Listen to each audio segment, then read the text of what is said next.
Justice for Ajithkumar அப்படின்ற hashtag இப்போ தமிழ்நாட்டையே புரட்டி போட்டிருக்கு. ஏன்னா தமிழ்நாட்டில் மீண்டும் ஒரு லாக்அப் மரணமானது அரங்கேறி இருக்கு.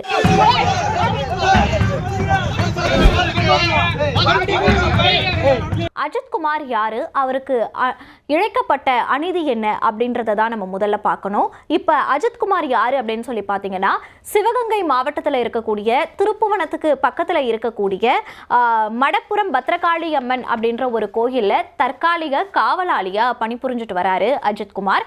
இவருக்கு வயசு 27 ஆகுது. அதாவது கடந்த வெள்ளிக்கிழமை ஜூன் 27 அஜித்குமார் வேலை பார்த்துக்கிட்டு இருக்கக்கூடிய அந்த கோயிலுக்கு நிக்கிதா அப்படின்ற ஒரு மருத்துவர் அவங்களுடைய தாயோட வராங்க.